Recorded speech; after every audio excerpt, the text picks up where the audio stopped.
Hello, welcome to the prayer room and the boardroom. How are you doing? We just had some audio difficulties, so I'm glad we're back up and running. How are you doing today, Prophet? I am doing well, brother. How about yourself? I'm doing well. I love that suit on you. Thank you, brother. Likewise, I would say the same. Thank you, thank you. So a lot has gone on in the last week or so, in the New York world at least, with the Knicks winning in the US and around the world with the World Cup. There are so many lessons I think we can take from this. No one, very few people expected the Knicks to win, maybe other than the most rabid Knicks fans. Almost no one expected the Knicks to win. Some people predicted them to get into the finals. But it's interesting, right? Because I had shared something a few weeks ago where a lot of people were, when Jalen Brunson, the Knicks star point guard, was signed to the Knicks, they were like, what kind of signing is this? This is not somebody who can lead us to championship. And almost everyone was saying negative things about the max player signing of Jalen Brunson. And here we are, a few days removed from the Knicks winning its first championship in 53 years, with Jalen Brunson scoring 45 points in the closing game, which hasn't been done since Michael Jordan. I think there's so much to learn from that, from a leadership perspective, from doing work behind the scenes perspective, from not letting other people determine your value perspective. As somebody who used to be a Knicks fan, I don't know if you'll still say you are a Knicks fan, used to be, been through the heartbreaks, been through the ups and downs. Um, what would you say about just what has happened with the Knicks championship, lessons we can possibly learn from it, and how you're feeling about it? Wow. Well, first and foremost, I'll say congratulations. I'm excited and happy for New York. I'm happy for family members and friends that have remained Knicks fans all of these years. I mean, goodness gracious, God bless you. You've been hanging out with them for. I stopped being a diehard fan back at, I was telling someone, I think I might have been telling you back in the days of John Starks. It was like they were going to, in the playoffs, we were around teenagers and not even teenagers. In CC, this is what happens. Things happen at pivotal points in your life, and it's actually the amygdala hijack. And it happens at a pivotal point, and then now you're left with that unless you interrupt the pattern. So I just remember, it could be accurate or not, the Knicks consistently going into the playoffs and losing. It was often to the Indiana Pacers and Reggie Miller. I remember buzzer beaters. I remember John Starks. My youthful memory is hazy. So I stopped being a Knicks fan back then, and then I was a collegiate athlete. And I'm gonna say it funnily, but they say that sports are the opiate for the masses. And I saw the way, and this is a whole nother conversation, the way we treat athletes and the way we treat really athletes, right, as special and other than, and they are for their athletic ability. But as being an athlete once upon a time, I saw the concessions and the different things. The world gets crazy and loses itself over celebrity, over status, over money, over power. And so I kind of disengaged from that world. I know this is a long soliloquy. So I was fighting it, brother, as you know. I was fighting, okay, are they going to do well this year? Are they going to do well this year? And by God's grace, they made it to the finals. And then there was one game, they were down about 20. And this is one of the lessons that we could take, and I'll pass it to you. I want to hear it from you. But they were consistently down and consistently kept fighting back. I was greatly impressed with that. Um, One game we were texting, and I think they got down as much as 20, maybe even 20 something, 30 points, and they came back. They were resilient. And so I Mhm. really admired that. So I would not go so far as to say I'm a fan right now. I was in middle school. I used to wear a Knicks hat like every day. So I'm not there yet, but I'm getting there. But yeah, what would you say? How is all of this? for you? What are you getting from this? How are you feeling? Are you a fan? Where are you in all of this? I couldn't let. I'm happy. I'm very happy for the Knicks. I'm very happy for New York. I'm very happy for the specific Knicks team and the management, everybody who put this together. You can see that James Dolan, the owner of MSG and the Knicks, he really wanted this to happen. You can see the management was doing a lot of work behind the scenes, and they've been tinkering, putting things together, and it's quite remarkable what happened and what was accomplished. Because in many ways, it's interesting. Before somebody wins something, Mhm. especially if they do it a different way, there's always this saying that this is the prototype to winning, and you have to do it in this type of mold to make it happen until the new champion comes in. And then if that happens once or twice, then that's the prototype. So nobody would have predicted a team built on two stars that after a while people looked at as one not being particularly being seen as a star, which was Jalen Brunson, and then Carl Anthony Towns, who was traded by the team that drafted him first, which is unusual. And so that team saying, hey, we can't win with you. And the Knicks saying, taking the pieces other people were saying they couldn't win with and saying, you know what, this is what's going to form the team. Then going to Josh Hart, going to the whole Villanova or almost the whole Villanova squad and building that team together. And it just reminded me of, so there's things, Harvard and other business schools, they do these things called case studies, and it's sometimes, and they do this so people, CEOs, executives, leaders can look back and see, okay, what was the formula for success? But sometimes some case studies stand out where you wouldn't have predicted that formula. So, for example, Coca Cola is the number one soda brand, right? Across the world, the number one soda brand. And so if you're thinking that, hey, I want to create a soda brand that's going to beat Coca Cola, you may think, oh, Pepsi's the one, right? Or something that's going to dislodge something Sprite, something similar, right? The brand that came in, and I won't say dislodge, but you would not have Red Bull, this little nasty caffeinated drink, but that was the thing that created a huge new market, and that wouldn't be the perceived formula for success if you're looking at and you're planning it out. So this is, to me, one of the really interesting things about it is oftentimes when we're doing work and we're looking up at models of other CEOs, other leaders, etc., we're thinking we have to build this thing like them. This is the only way it can be successful. And don't get me wrong, maybe 75% of the way that's, but sometimes you have to do something so dramatically different. All the experts are going to say you're crazy because that's what happened with the Knicks. All the experts said they're crazy. And that actually sometimes is the key to success. So don't forget to experiment. Don't forget to keep on working. There's so much more, but I don't want to get into a soliloquy as well.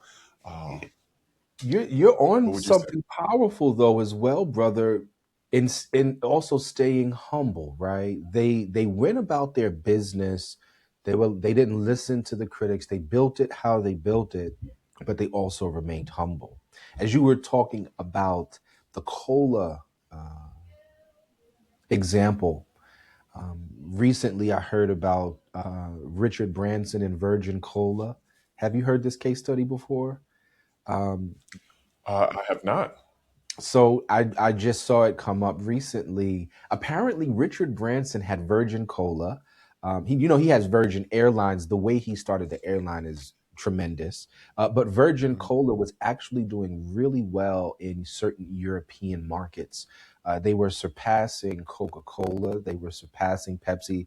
On certain stores, they had become the number one product, and they were doing this quietly. And then Richard Branson went to New York and then gathered up, if I remember accurately, Coca Cola, Pepsi Cola, and then ran a bulldog. He made a big show of it because in certain numbers, they really were beating, Virgin Cola was beating Pepsi and Coke. Subsequently, thereafter, it was himself, he was telling an interview, he was on an interview, Sir Richard Branson, and he says that he was at dinner with a woman who they were hiring for Virgin Global. This woman had previously been at Coca Cola, and she said that when he peeked his head out, basically Coca Cola chopped his head off, and they basically paid off the stores to not carry virgin cola. And so overnight, that business died. We're saying this to say there's something about the humility, bringing it all full circle, that the Knicks carried. There was a grittiness. I thought I haven't watched. I'm gonna be honest, all season. So I thought that the Knicks would be the brash, outspoken kind of swagger-filled team in San Antonio. I'm used to Tim Duncan and David Robinson. San Antonio was more spicy than the Knicks at times. The Knicks just went about their business and did what they had to do.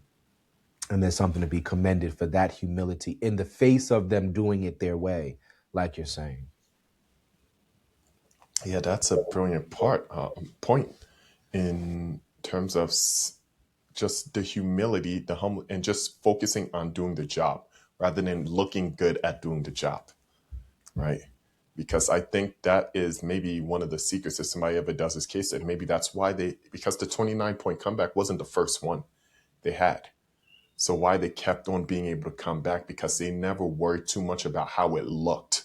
They just focused on doing things right according to their plan and never giving up. And I think that's powerful.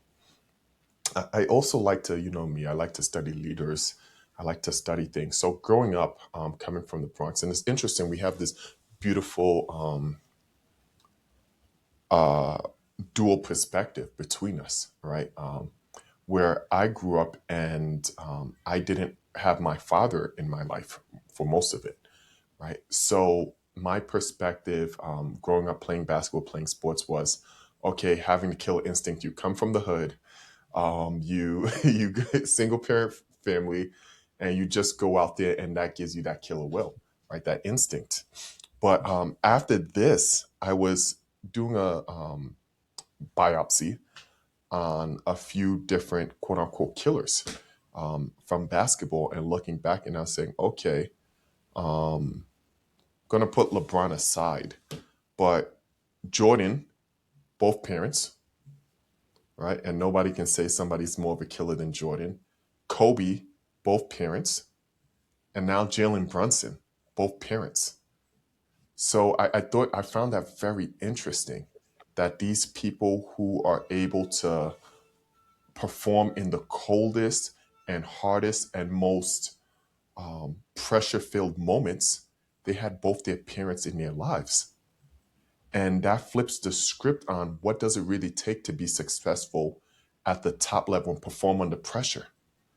And to me, that's very interesting because oftentimes in certain communities, we will glorify certain ways of being, right? Because we think there are more benefits to that and that it can get us to extra way. But if we start looking at it through this lens that no, you do not have to come from the hood. Jalen Brunson's father was in the NBA. You do not have to come from the hood. You do not have to come from a broken home to be super successful and tough as nails. Because how many times during the series did somebody did he sprain his ankle? I think his knee, and he bounced back and kept on playing. So I think this is important to tease out for those who are raising people or those who are um, growing up in term. What do we aspire to? We don't have to put ourselves through that because that's not actually the building block to this type of success if you want that. And stats, general history, biblical traditions will show that it's better to raise a family with both parents in the home. Do you have any thoughts on that? You know, I was honestly going to leave it alone, but I completely agree with you. I think there's something to be said that Jalen Brunson's father was around, present, active, and pushing Jalen Brunson. And I also think we're in a generation where people really care. Like fathers are in the home and with their children more than ever. I wouldn't be me if I didn't take us back to the 80s and the 90s, even the crack epidemic, right? So our generation are the probably millennials most heavily impacted as youth and young people by crack and heroin in that era. And so we saw many fatherless homes. We also saw with the invention of welfare and other things that the family was systematically separated because you could not receive certain benefits if you had a man in the home. I know many in our generation don't even know this, and younger especially. So what we faced was a systemic separation, a drug fueled induced separation, and then we are the products of this generation. Our parents, that was their generation. We're not making anybody wrong or anyone wrong. So now what we're seeing societally is that fathers are interested in being in their sons' lives, their children's lives at varying degrees and varying levels. I don't think anybody just wants to abandon their children. Let us be clear, right? There are usually circumstances that lead to this construct taking place. On the aggregate, on the whole, I think the father being in the child's life is super important, even if both parents are together. Personally, I would say that's the ideal. But if it's not a possibility, if both parents, for the sake of the child, can be in the child's life as much as possible, I think it's ideal. Coach Prime, Deion Sanders, he's very controversial. He has a way that he thinks about picking players. Have you heard this, brother? Is it the ankles or The something ankle, else? it's also by what kind of household they come from. Hmm. So he Hmm. says he wants his defensive linemen who are looking to sack the quarterback, who are hungry and ferocious and tenacious. He wants them to come from single parent households because they're fighting for their lives.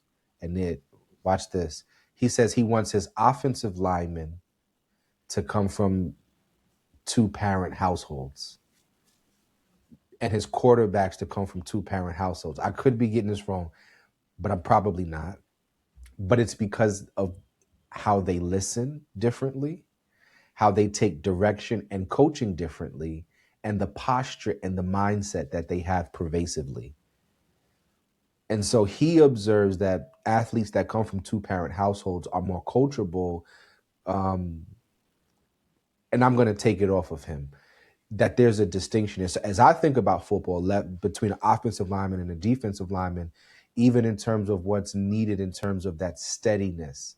And now I'm gonna get in trouble. I would venture to say, and I'm gonna get in trouble here, but like I think about a J.R. Smith and the type of things that he used to do during pressure moments in NBA finals.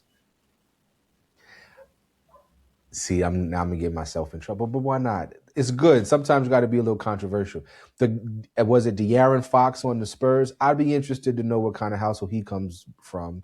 But if we're going with Coach Prime's premise of double parent household offensive players, there's something about the cool that they keep at the end of the day.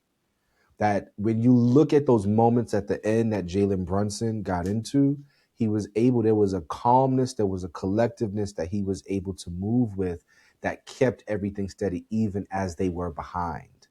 And that's what you want for the person that's going to be guarding and leading the. So I don't know. I'm just talking, but what are you getting out of this, seeing in this? So I had to raise my volume a bit, and also it was freezing, so I missed some. But I caught a little bit of the quote unquote controversy. I think we need to, if it works, that's brilliant by him. Everybody, I think most people know if you watch Coach Prime long enough that he really cares about his players. So he's not coming at it from a exploitive way. He's really trying to get the best of for his program and his players. I think oftentimes there are certain stereotypes or analysis that work, or things before they become stereotypes or widely spread analysis, things that are true. There, there is quote unquote the Napoleon complex with some people. It's not all people who are short, but there is the Napoleon complex with some people. So it's interesting to see that, yes, maybe somebody from a single parent hell, they might be more ferocious on defense, where they want to hit, they're going to get after it, they're trying to grab, they're trying to attain something. Where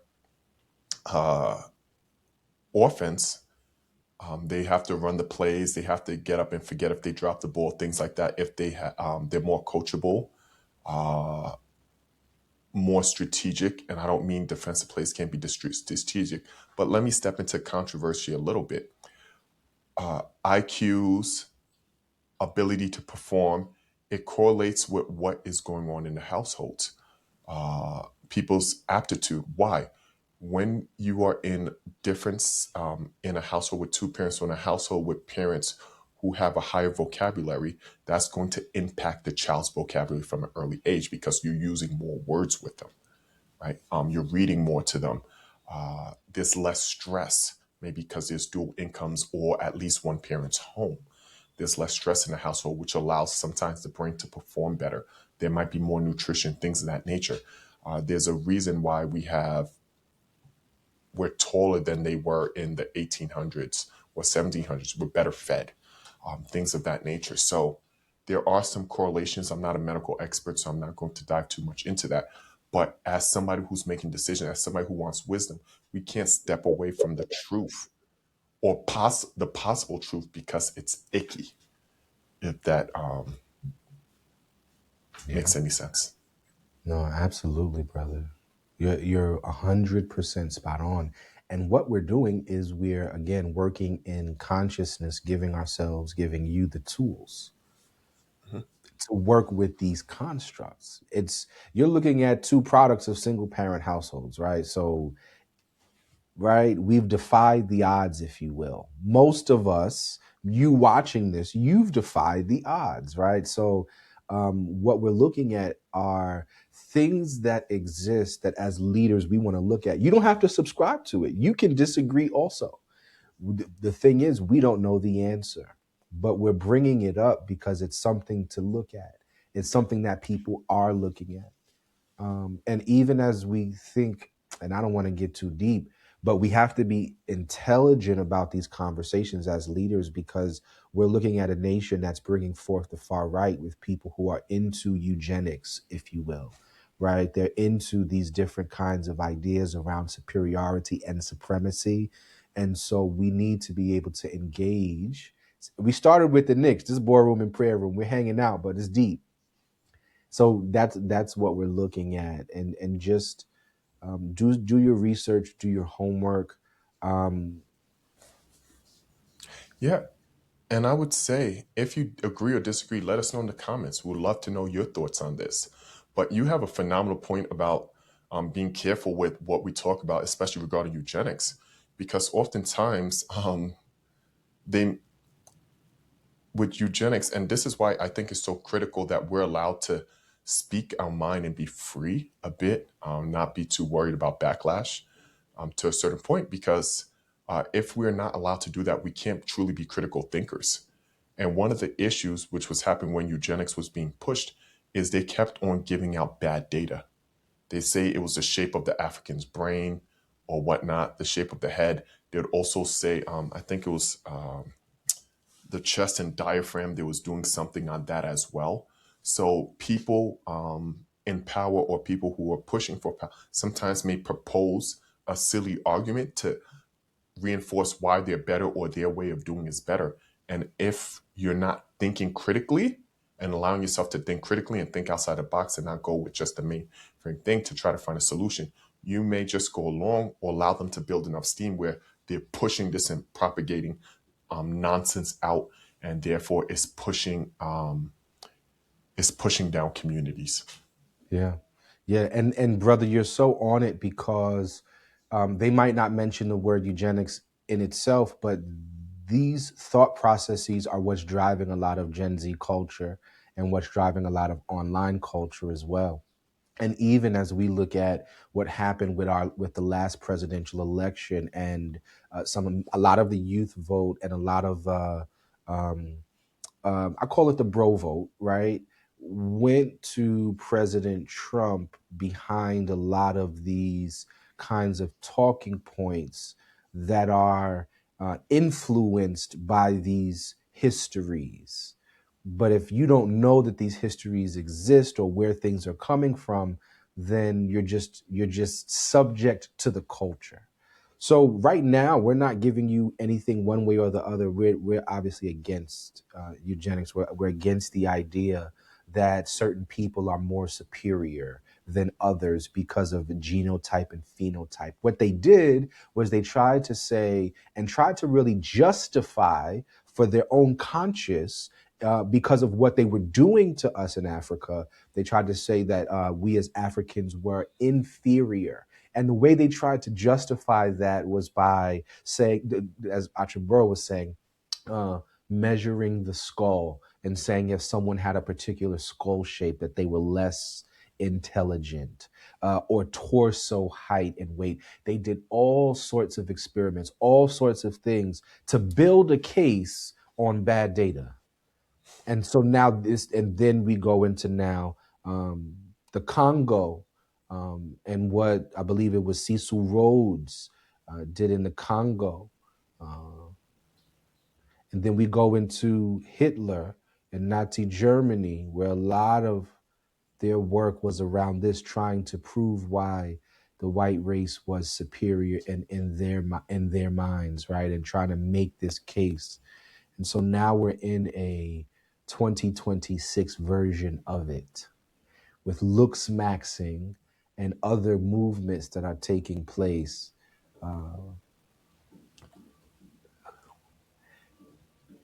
I don't know how we got here or why we're here, but someone is going to be blessed by. If you're a young person, do your research, do your homework. If you're an older person, educate the younger, speak up, just get out there. But also, for the boardroom and the prayer room perspective, these are the issues of the future. The past is again the future, and we're having these conversations all over again. Over to you, brother. Yeah. Man, there's so much further we can dive deep into this. But if you want us to continue this, let us know, and perhaps we'll pick it up on another day or time frame. We're going to release episode 2 with Mama Cheney. I know we had a lot of people saying they love that episode. So we'll be releasing that shortly. Don't forget to subscribe to the channel, and please share these videos with somebody who will find it valuable. Now we have coming up more things, as you said, the opiates for the masses. So now we're in the World Cup stage, right? Interesting things have been going on. One of the things that happened, when I say interesting, I use interesting very broadly, but one of the things that happened has been visa denials for people coming in. The referee from Ethiopia, I believe it was Somalia, he was denied a U.S. visa, so he's not able to be a referee for the tournament, and that has people up in arms. There is and people really focusing on the U.S. visa issue. But then there was also African player, I forget from what country he was. He's facing some charge in England, and he was denied a visa into Canada to play. So it's really interesting with some of these games. So the World Cup, soccer, the Olympics, some of these things are opiates of the masses, but they're also diplomatic ties and things that bring some communities together. So, with that as leaders, what do we really think? And how do we really consider whether it's right or not for a country to open its borders, close its borders? What is sovereign? What's being sovereign? What options should they have? How would you process some of these things? Because I know a lot of people up in arms. For example, we're at war right now with Iran. And so Iran is interesting because Iran's in a tournament, and Iran supposedly they have to fly in either a day or two beforehand. And supposedly, allegedly, I didn't dig into. They said they were told they have to fly out the same night after their game, so they're not even allowed to stay in the U.S. And all their games, I believe, are in the U.S. And so clearly, the countries are at war. The U.S. hasn't allowed some of their sporting directors or people inside. And I'll say this so it's not just tilted one way, because I like to be balanced. It is known, well, let me not say, it's perceived that countries, spy organizations, they'll use whatever resources available to them. So let's say they have ambassadors or what you call it, a consulate in another country, they will pass some people through the diplomatic channels to get into that with less security concerns and things of that nature. So I can see possibly how that will be attached to a sporting team, and that's available as well. So I do want to highlight that also. But maybe I'm going way too far in the deep end, and we didn't talk about almost any of this beforehand. So please let me know if I should just continue on this on my own. But as a country, somebody who's thinking about building cities, what's the balance between sovereignty and controlling your own borders and letting people in versus being quote unquote open and accepting whoever wants to come in? Mhm. That's heavy. I'm sorry. I didn't You plan that know, question. it really is. It really is. But what I love about God and the Bible is that when you know the principles in the heart of God, these situations maybe become a little bit easier. This is why understanding theology, yes, and also the heart and mind and spirit of God, having it is important. So what came to me was do unto others the way you would want them to do unto you. The love principle and the love question. There's a place in scripture. It says, when I was hungry, you fed me. And when I was naked, you clothed me. And it says, when did you do this? It says, when you did it to the least of these. God, Jesus. I think about the story of the Good Samaritan where the person's on the road. It's a dangerous road. They have to travel and get from one place to another. They're robbed and they go through it. And the people just pass them by. They walk past them. And then there was a Samaritan, someone who was frowned upon and someone who was othered that came to their rescue. Ah, God, Jesus. Yeah, So that's when I brilliant. go, yeah, go ahead. Yes, What's that's quite brilliant because do unto others as you do to yourself. It doesn't mean you don't have hard borders. It just means they're fair or they're generous and saying, okay, this is what I'll give, even if it was myself. And wow, that's brilliant. right? I think about, to your point, the situation that happened with the Haitians that had to sit under the bridge for so long, right? In droves and numbers while other people and other races were led. And I think about the fact that, and I could be wrong with the data and statistics, but the majority of people that have received asylum are white South Africans. I love everybody. I love this country enough to say something because, frankly, what I have been seeing with the World Cup, to lighten it up, is how the Europeans and others, when they come to the country, how awesome they realize the country is. Have you all seen this? They're going into Buc-ee's, gas stations, and Walmarts and CVS's. They're trying Chick-fil-A for the first time. And even we're doing it now, right? I'm lightening it up to keep it out of getting controversial because I don't want to lose you. But so I love America. I love this country. As we travel, brother Liz, I love to get home. I'm gonna be honest with you. I love being abroad, but I love to get home. But is it fair? Is it righteous? Is it just? Whatever that means and whatever that is. And I just think what we're doing right now is not that. It's Mm. not. The last thing I'll say from a humorful place, and I know it gets tense and it gets tight. Um, but I think this it's good. We're defining ourselves, brother. Um, I don't want to say that because that's going to be too controversial, but it's probably a good thing. So there's this. I wish one day we could get um, like they could plug in the memes, right? Because there's this song. I don't know if you've seen it. It's these Cubans, and the song is "I Will Vote." It's a very catchy song for Donald Trump. I will vote for Donald Trump. And the people that did that song got deported.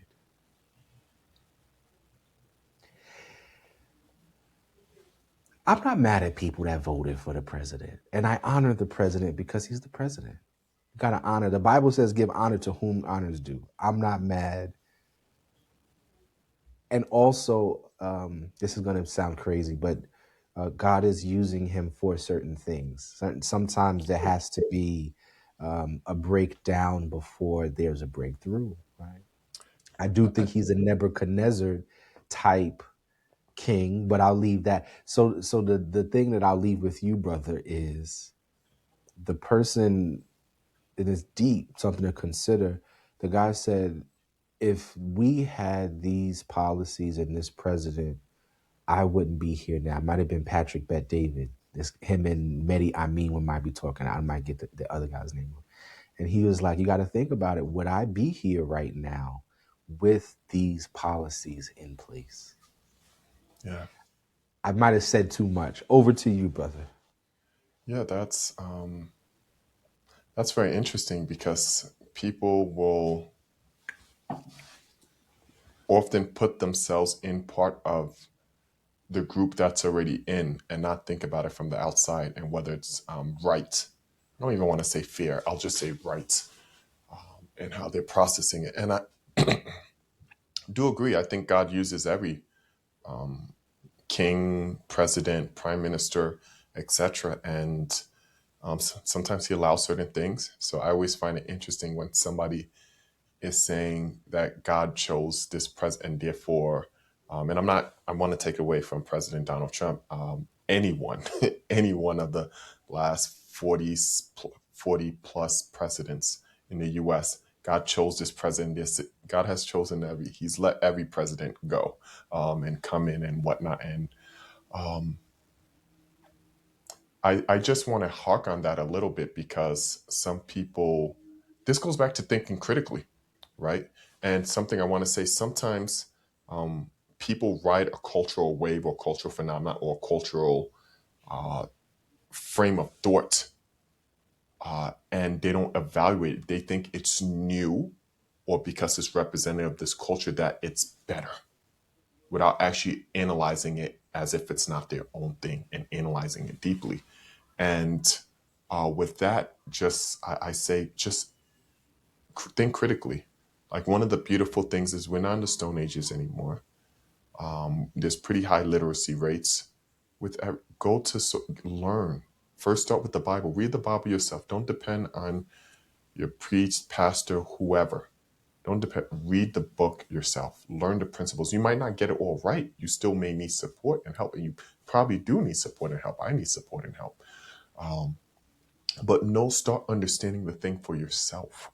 Right? Don't just depend on what somebody's interpreting it, because that's how you get caught up in these waves. And people sometimes will deify certain entities, right? So that happened with President Trump for some people. That happened with President Obama for some people, and they'll deify. They're humans. They're humans. I have a relative that says Jesus is not on the ballot. Vote your conscience, baby. And listen, we're not on a Democratic Party train, a Kamala Harris train. I have a picture with Vice Presidential candidate Senator Kamala Harris. I honor her. I appreciate her. This isn't even a pitching of that. This is a think critical because we don't agree with everything that the Democratic Party does. Also, then you have Butch Ware and Jill Stein, independent. We're just coaching the being awareness of it all. We're coaching the being criticalness of all Mm-hmm, of it, mm-hmm. and not going hook, line, and sinker any one way. Yeah, Because we are the people that have to have influence in these places and spaces. Yeah. yeah. And be careful who you deify because your children may also deify these people as well. So it's sometimes we have idols, and it may be sports players, it may be politicians, it may be pastors. People are people, right? And don't let somebody, especially if they come in the name of Christ, their actions pull you away from Christ. People are people. People are people. Um, and I And don't know how I and got there, but I did want to y- share that. You prophetic, you're in the vein. People are people, and we you set it up for me to say many people will use God for their own agendas and purposes, and that's why the scripture says in the last days there will be many wolves in sheep's clothing, and it says in another place that even the very elect would be deceived. Right, so we have to be mindful in this day and age. You're 100% correct. Yeah. Yeah. There was something else I was going to share, but we're going very deep down this vein right now. So uh, I'll bring us out a little bit. How are you finding the balance of it all? Right, we have to lead people, interact with people, have a responsibility for people with all kinds of different perspectives, all kinds of different interests, right? So, what would you suggest? What would you coach the leader, the entrepreneur? We have our opinion, you have your opinion, but you have to lead people in spaces. And so, how are you navigating leadership in spaces? And what would you share with leaders in this season? Um, First, do what you can when you can. Do what you can when you can. And I say this by God's grace, every step in my life has made it easier to get here, easier or harder to be here. So, what do I mean? I understand because of the point in my life where I was pushing and reading a ton of books, I understand a ton of different frameworks and principles in order to solve different types of problems from leadership. I understand that in certain companies you have to talk, or when you're founding, it's a very rough. It may not be easy go lucky. It's that, and I understand that's the reality of business. But I also understand in bureaucracies, as companies grow and bureaucracies pop, you also have to watch out for that and not let systems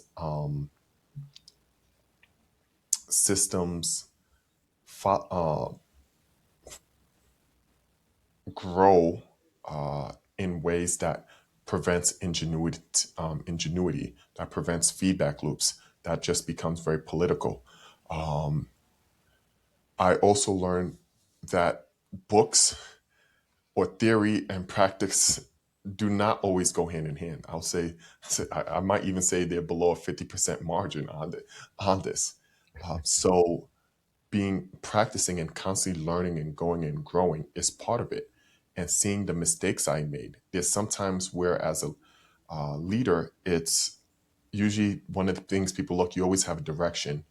You're even keel, but you always have it. You're even keel, and you always have a direction. I remember one of the biggest lessons, and this is not something I learned in a leadership book. It was one time something bad happened in the company. This may be 3 years ago. Something bad happened. I forget exactly, but it was terrible. And I just sat down with the team and I said, look, I don't know what to do. I don't know how we're going to get out of it. This hurts. This is tough, but we're going to fight through. And I shared a vulnerable moment from the past. I said, look, my trust is in God.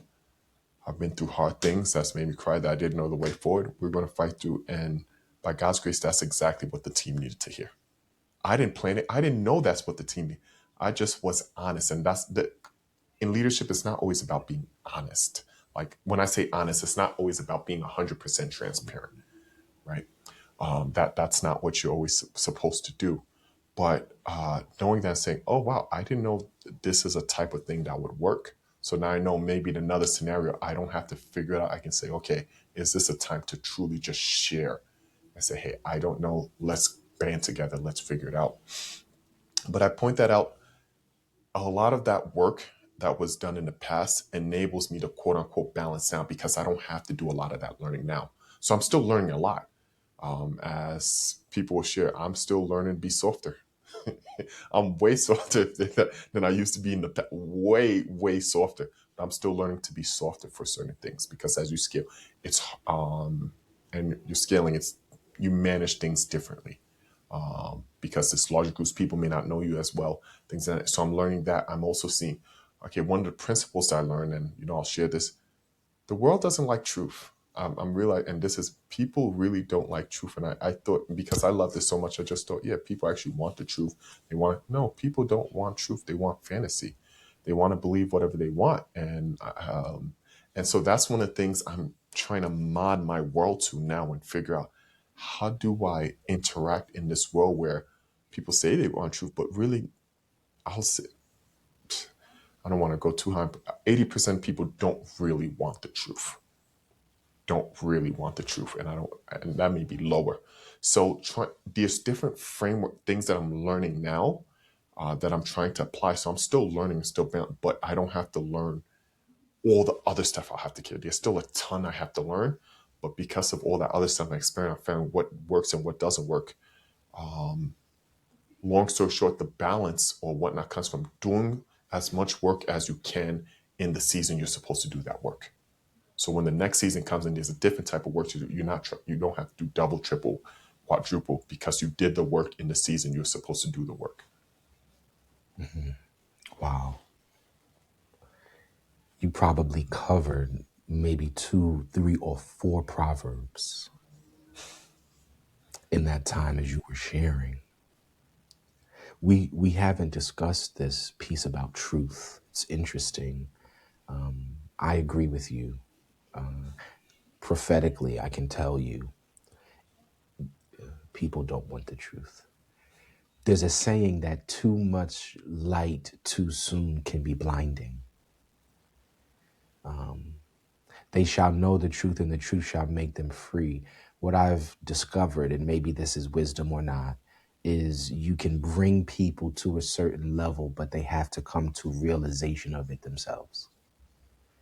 People will often resent you. That's what they did with Jesus. They resented Jesus for bringing forth, I am the way, the truth, and the light. It was those that received the truth by revelation of themselves. This is why Jesus asked the question, who do men say that I am? And then the Mhm. revelation comes forward, you are the Christ. It was by a revelation of the person, through not Jesus's explicit teaching. And so what I've found is that we can almost bring people to a certain place, but that truth must be grasped for themselves. They have to get it for themselves. And this is also why the scripture talks about the Holy Spirit being the teacher. In this dispensation, to your point about reading the scriptures, search the scriptures for yourself. And then there gets to a level, it says, but how would I know unless someone else helped me? This is when the Ethiopian eunuch, Mhm. and so that in that whole situation. But it also says to study to show thyself approved. When that word is in you, the Holy Spirit is in you, all truth will rise up in you. So you're right, brother. We live in a very delusional society, which is why the opiate for the masses is sports and all of the extras.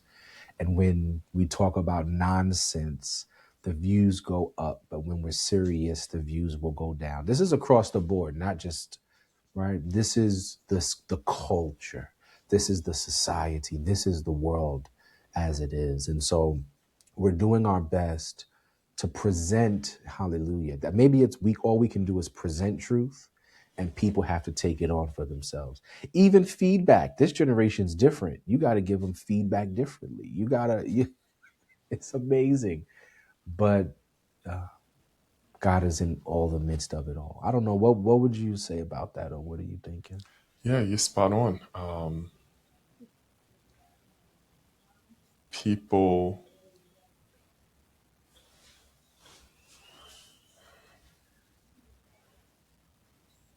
people say they, oh man, how deep do we want to go down this?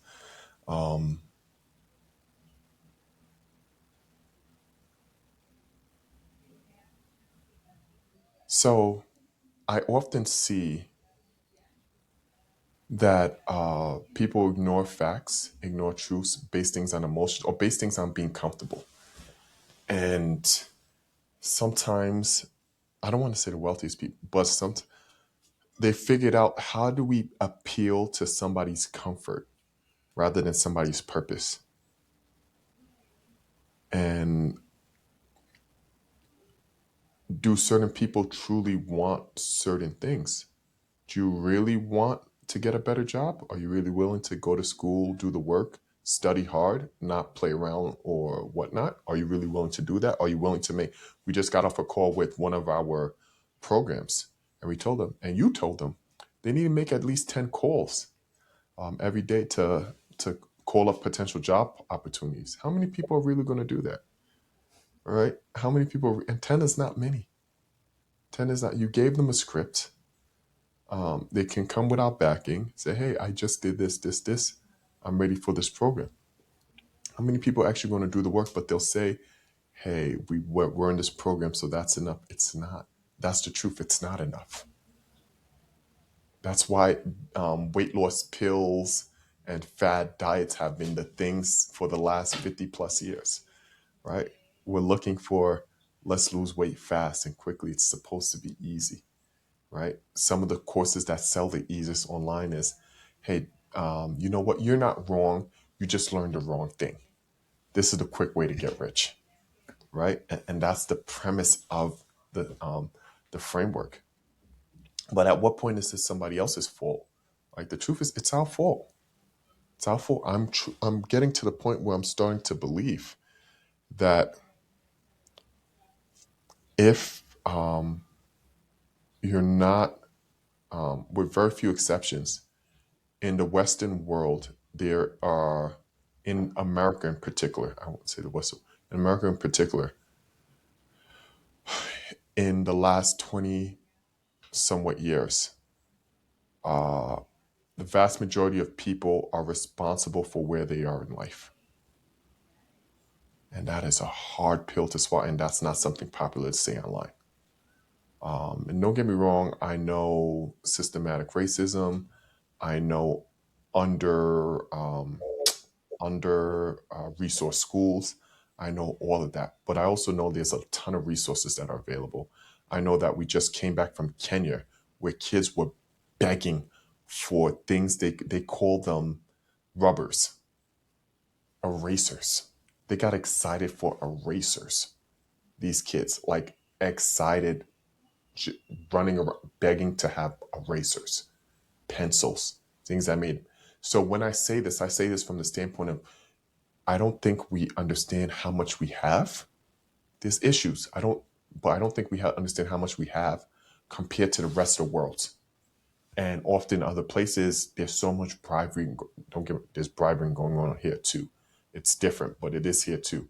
But just to get to certain places, there's so many roadblocks, impediments on the local ground floor, right? In the U.S., you can rise to a certain point through the regular channels. Maybe this class, you can do that. So you know, let me remember most people don't actually want the truth. So you see there, I was It's powerful though what you're saying from a ministerial perspective and for how I was raised. We're not blaming the individual for what's pervasive, right? We recognize what we're saying is what I hear you saying is we do acknowledge and recognize that there are systemic issues that are taking place. And even in the terms of sin, right, that there are societal sins, there are principalities and areas that impact things. And at the same time, the individual also has a responsibility. So there are some ministries that focus all on the individual and the individual. Then there are some that focus all on the communal and the communal. And there has to be an appreciation that it's both. So in this context, what we're saying is, as an individual, you're here with us now because you're called to something more. You're doing something more. Um, as we look at it, 20 years ago was 2006. Cellular phones were around. I think I'm going to agree with you that if you're under a certain age and you have access to a smartphone and you live in the United States of America, you have considerably more opportunity. You're in the top 1% in the world of opportunity. And what I'm impressed with is that what we're doing is providing the resources, providing the information, providing the skill sets so that there's no longer an excuse. There's no longer a dearth. One of the reasons Uplift Community exists is to provide the opportunities and the resources that we didn't have when we were growing up. Yeah, and I'll even jump in. Sorry, Prophet. I'll even jump in on that. Like we created uplift communities because we wanted to give high impact, high quality resources and training to communities that couldn't afford it, right? Because you can the people we want to help unfortunately do not have the budget to pay for us to come in and spend as much time.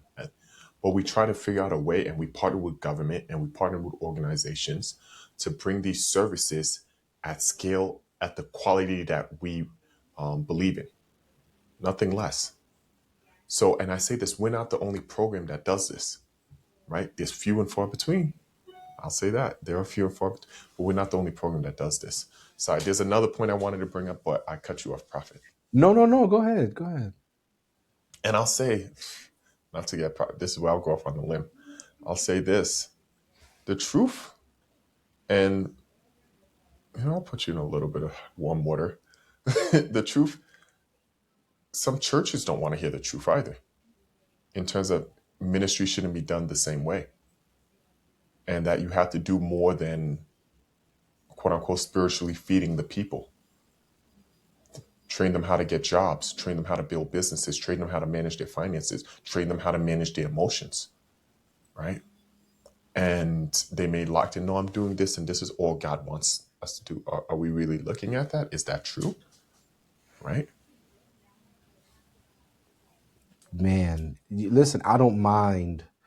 We are in a time where any church, any ministry, any religious institution, even going to our Muslim brothers and sisters, like the church, the facility has to be like a third space. And that's what it used to be for the black church, right? It used to be a third space. It's no longer that where people are communing and congregating and people are coming in Sundays, Wednesdays, Fridays for spiritual activities. And that's good, but there's so much more of a need. And this is why we saw during Black Lives Matter and other movements, the church was left out and left behind because it was not addressing the holistic needs of people. They were dealing with pie in the sky. They were dealing with this. We got to clean it up another week. We got to get the people back, brother. But this is real talk. We deal with the pie in the sky, Mhm. and not with And, what's happening here on earth. And so, I have no authority. I'm a sixth generation minister. I love the church, by the way, and everything I say. Let me tell you this: I love the church. I love the church's people. I love God's people. I'm not ragging on. There's all love in my heart, but we just have to do things differently if we're going to service people as the world changes. yeah, we do. And I want to say this too. It's not all, don't look at the church as just the pastor, the priest, the prophet, etc. Right? When you bring your skills into the church, I'm not, there was a biblical thing I was going to reach to, but I'm not going to go that far. Bring your skills, volunteer to do this. And I speak as somebody who did it myself, right? I was asked to lead, preside over one ministry. And then later on, I asked him if I can create another one about business because business is my passion. And he said, sure, go ahead. I didn't ask for any resources other than, hey, give me a space. Even before we went over to a coffee shop to start off. And then after they saw it, they said, hey, come in here for some of this. So just go and serve. Just go and serve. Make your church into what you want to see, right? Or, I won't go that far. Or maybe you go to and you're serving at another church because maybe your church isn't ready for that, right? And another church say, hey, I need help doing this and going to do that. So that's something to think about. That's something to process. Don't just, we're not complainers. So we're pointing out things that we're actually trying to solve and fix ourselves. We just want to enroll you in doing the work Yeah. Yeah. as well. So we're saying this week, Prophet just put together a beautiful 14-day mission strips, and we're doing our recap and sharing on Saturday at 12 p.m. Eastern Standard Time. So if you want to join, maybe we'll share the link in the Zoom, and you can hear more about this and what went on. And so we're not talking about this because we're agitating. We're not actually doing anything. Prophet did this with his own funds by God's grace, right? That's sorry for sharing that, but so it's we say this because we want you to start thinking. No, a lot of people want to solve a problem with somebody else's money or somebody else's skills. Start with your own skills, right? Especially if you're solving in Christ. I tell you, so many compliments I've gotten for the business conference we put. That was all God. That was all God, and how He brought it together, how He put the people together, how He structured that. That was all God. So, especially as Christians, don't think you have to get everything from somebody else. Don't think you can't be enough. What if David looked and said, "Why don't you?" He did say, "Why don't you go fight him?" He said, "Why are you shaking?" And then when he said, "You know what, I'll do it myself." So it wasn't, "Hey, so you guys going to battle." He said, "You know what? I'll do it. I'm not saying it because you should do it. I won't do it. I'll do it because I believe in the God who I serve." Yes, Thank you, man. Prophet.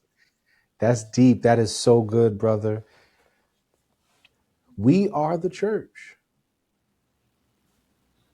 We the people, the ecclesia, the ecclesia is the word for the church, the called ones, the sent ones. So any whew, brother, from what you're saying, there's a quote: you cannot heal what you cannot feel. That thing that makes you mad, that thing that frustrates you, that thing more often than not is the thing that you're supposed to be fixing, working with. Your purpose, listener, is probably wrapped up in that thing that makes you upset.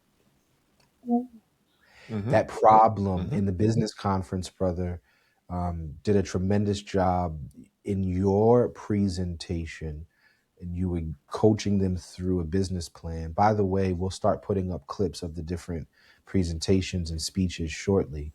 Um, but you told them their money was in the largeness of the problem that they would solve, right? And that the larger the problem, the stronger the business. And so the problem that you face in your life, this is why God is so intentional. That success in business for you, that your happiness is actually tied to you dealing with that problem. Ah, that thing that frustrates you, your the other side of that, and your breakthrough is in you working for the healing of that issue. So what's the thing that gets you going? What's the thing that you find yourself becoming passionate about when you're speaking? What's the thing that actually annoys you enough that you say something about it? If it doesn't annoy you enough where you don't speak on it, it's not your thing. But if it gets to you so much, that's probably your area of destiny and purpose and where your riches most likely are. Mm-hmm. Mm-hmm. Yeah, you're spot on. And I want to just put a nice little point on it. Getting you upset means you're doing something about it, not you marshaling other people, unless God's called you to be a leader to do something about it. And I think, and I could be wrong because this is just an inkling of an idea that popped in my mind. The grumpy activists or politicians or whatnot, they are because they're not actually solving the problem. They're highlighting the problem, they're magnifying the problem, but they're not actually solving the problem. So focus on trying to solve, even if it's a small piece, focus on trying to solve the problem rather than only being the agitator. And agitators, that may be some people's purpose. But if you're always to some just agitated and not actually feeling fulfilled time by time, then are you really doing the fullness of what God has called you to? Or are you doing what's comfortable, right? Mm, What everybody else has done? Have you doing what's, because there's a lot of people who will see now I have to, because I have to think about what to say here. because not just people don't want to hear the problem or the truth, some people will kill if certain people expose the truth. So there are there's also the industry of trying to keep the truth hidden, right, or not awake the masses, right? So I'm counterbalancing my head. Do you guys really want this, and is it worth that risk? What I'll say on that note: don't get caught up in just activism. Get caught up in results. And I probably said too much. I just felt that in my spirit. Get caught up in results. Is something actually changing? No, you said something that was really powerful in that space because the agitator is needed, right? Every role is needed, right? Watch this. The agitator for agitation's sake is needed. Watch this. The jester for jester's sake is needed, right? Hmm. Even, see, now we're going to get in trouble, but there's a whole theology, which I think I would agree with, that the Judas was needed because Hmm. Judas pushed Jesus not let me say it like that. God used Judas to bring Jesus into the ultimate place. Like if Judas didn't portray Jesus, then we would not have had the crucifixion, right? Hmm. Something very powerful, brother, that you mentioned is, are you happy? Right? So is it your mountain to be the agitator? Right? Is it your purpose to be the agitator, or are you agitating for agitating's sake because they have attention to attach to it? We're in the generation where only the person can answer. Do you know that there are famous people who are highly unhappy because they're not in their mountain and not in their place? You're in the spirit, brother. I was going to go right there. Not right there, but leaders, people who are Hmm. in leadership and they're unhappy. Hmm. Yes. Yes. There, and we might even be speaking to you as a leader. You might be unhappy now because you're in an identity that is not yours. And it's like you're at the pinnacle of success. You're at the top of this mountain and your soul is unfulfilled. This is the work of the prophet. This is the work of the minister. This is the work of the advocate, right? This is the work of those who help others. So listen, everyone has a role, everyone has a part to play. The truth is though, are you fulfilling your role? And then there's the distinction of being on the court and being in the stands. When you're on the court, the conversation, well, no, let's start with this. When you're in the stands, the conversation is critical. Look what he did. He passed the ball here. You're describing what's going on. When you're on the court, you're in action. So you just pass me the ball, receiving the ball. The conversation is not critical because you're continuously in the action of moving forward.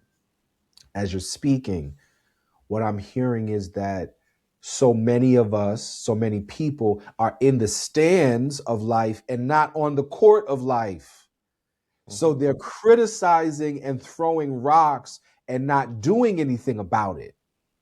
I don't Hmm. know, right? So it's the talk, it's Yeah. the chatter, it's the stand. I'm a fan and I'm a talker versus the person who's in the game doesn't have the time to criticize in the same way. Hmm. Hmm. No, you're He'll, right. And people be more critical, and you never play the game. They're not on the court just because they did the work in the gym, and the coach chose them to be on the court. You don't know what's going on with their parents, why they made the decision. You don't know how tired they are, right? You don't know. They just made a mistake, and people be so critical, but they won't get in the game and see, oh man, this is tougher than it looks, right? Because everything looks easy from the stands, right? So how are you doing? Are you doing this move here? Hey, why didn't they just go to this move? But what if they're playing a more important game next game and they don't want the scout to see that move so they can hit it the next game? There's levels to this. Um, there's and this goes back. levels. Go ahead. Mhm. And this goes back to your point about how to balance now. It's when you play the game, you start seeing more levels and you're learning, okay, I do this in this situation, trying to, you never played high school basketball, but you think you're going to jump into the NBA and do something, right? You learn something at college level, you learn something at the, high school level, college level, the summer league. and then and the pro level. So people are trying to jump experiences without getting the reps. And then to your point, where everybody's needed, right? There's a point where Jesus told Peter to get behind me, Satan, right? Because Peter was blocking Jesus from his purpose when Peter was trying to argue, no, this won't happen to you, Lord. But then he told Judas, go do what you should do, right? And treated him as a friend in that moment. So understand your purpose. Understand the purpose of people around you. Understand the purpose of your governor, your president, whatever. It may bring the best out of you. Charles Dickens, he said it was the best of times and it was the worst of times. It was the time of great hope and the time of great despair, the time of great incredulity and the time of great beliefs. What is your consciousness beholding? Mhm. What are you called to do? Just get in that place, because also that's where your money is. Ooh. Mhm. Mhm. Mhm. And you guys didn't know Prophet. Wait till he starts quoting Shakespeare. You didn't see that side of Prophet yet. He gave you a little Charles Dickens. Wait till he starts quoting Shakespeare in the future. It's Yeah. levels. It's levels. To your point about levels, and it's so much that could be said. I have two quick things for you. Kevin Hart was on, and he and Shaq were on a show, and Kevin Hart said one of his big breaks was when he went on Shaq's All Star Comedy Jam. He did Mm. not plan to go on Shaq's All Star Comedy Mhm. Jam. He was going to do another show, but he went on it, and he said there was one shot that he did where he said he knew that this was the moment. But what he also shared was you don't know it's the moment until afterwards. You prepare and you prepare. He didn't go into that moment saying, oh, this is the moment that's going to be the moment. You don't realize it's the moment until afterwards, but it's because you're prepared that Mhm. you do well in the moment, and then the moment opens up to you. You perform in the moment, and then the world opens up. Jalen Brunson prepared. I see the free throw video with his father, right? All the people, the greats, the case studies, there was preparation. And it says, like, where God and time and eternity meet, God's providence and eternity and the appointed time and hour meet. Golly, the question becomes, are you ready for that moment? Your moment is coming. Number one. Number two, hear me. There are some of you, you missed the moment. Mhm. You know you missed the moment. I hear the Spirit of the Lord saying there's another moment coming for you, because God is a God of purpose. And as you heed this word, this time you shall be prepared and you shall walk through. Hear me. Certain moments are also teaching moments. Certain failures are designed and ordained so that you can actually walk into a later victory. Somebody help me. For some of you, if you would have succeeded in that past place, you would not have walked into your greater level of victory. But because you failed, because you had that heartbreak, whatever it is, something was birthed on the inside of you to push you to a greater forward victory. This is Mhm. why you never lose heart in the moment. I don't know why I'm preaching. Mhm. You're preaching. You're preaching. I'm preaching. Hold on. I'm preaching. This is Lewis Pollard. I'm on live right now on a podcast, but I just wanted to pick up and say I love you, and I'll call you back. But I was just talking about how God brings us into destiny and purpose. Mm. And man, I love you. The Lord gave me a word for you 10 minutes ago. So call me back when you can. Amen. Will do. Will do. Thank you, brother. Yes, sir. All right. Yes, take care. Yep. There's So something, I want to pass it to you, brother, but even in that moment, I would have left it, but there was something for the listener about timing.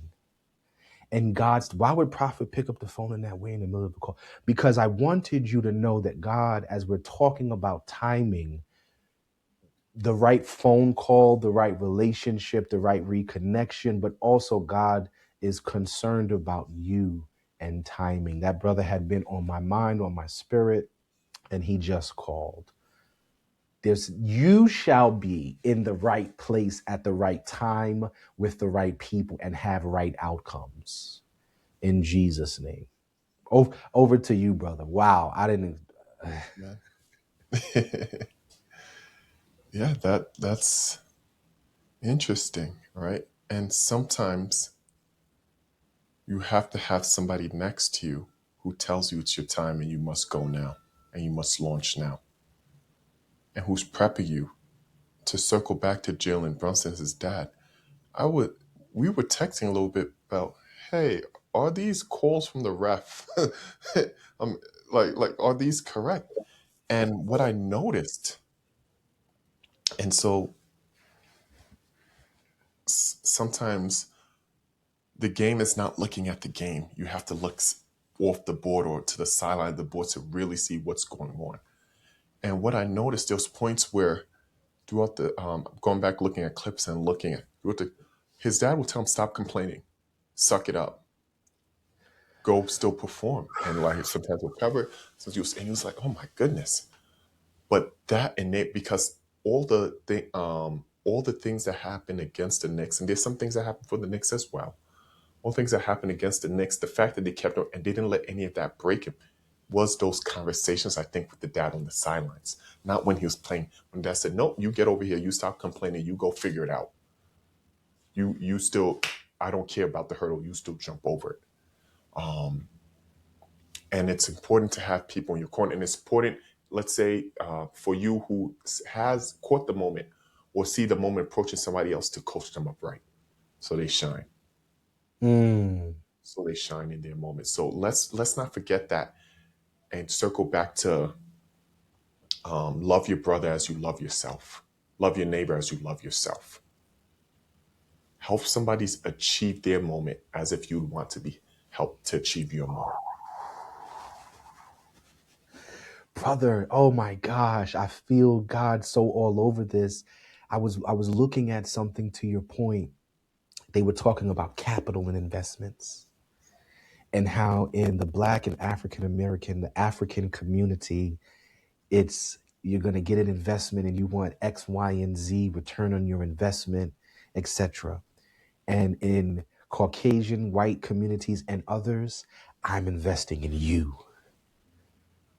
I'm investing in this is my nephew and I'm investing in his future. I don't even care what the idea. I'm investing in his future because I believe in him.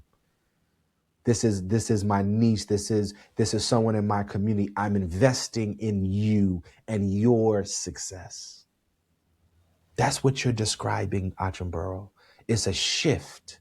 It's not an investment in another person from a looking at what can I get out of it, but because I believe in you, because I see you, because you might have a solution for the future that if we don't pour into you, it might never come forward.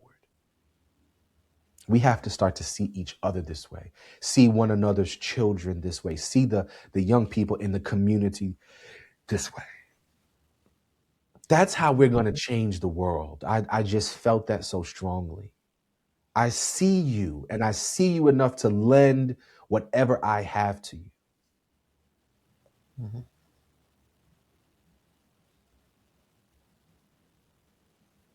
Yeah. Imagine if instead of looking at the kids on the corners in our communities, we say, okay, let me take them and let me give them a bite to eat. Let me start building a relationship with them as if they were my child. And if people started doing that, how would our neighborhoods change? How would these kids grow up? Will there be this divide between generations? Or do we start working together again? Let me create a space for these young people because they probably just don't want to go inside of their houses.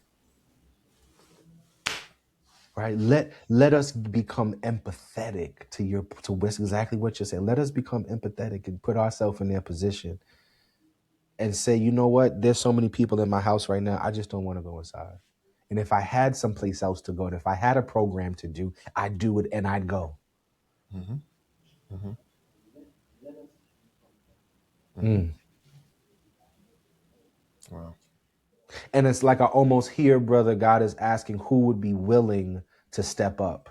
Ooh, golly. Yeah. Yeah. And hopefully he's calling you and you answer the call. Don't worry about how you're going to get the resources. Don't worry about how you're going to do it. Just answer the call.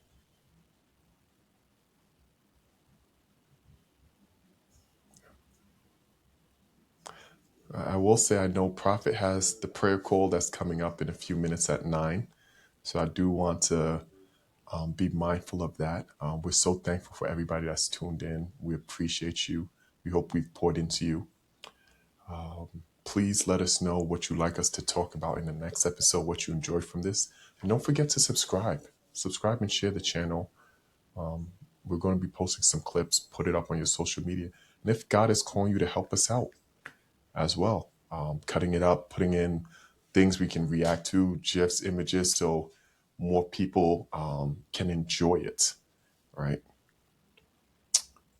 We're more than happy for that. All right. Or if you know somebody, you saw the episode with Mama Cheney, and you think there's somebody in your community or your neighborhood we should interview and we should have on, let us know. Yeah. Thank you, We Prophet.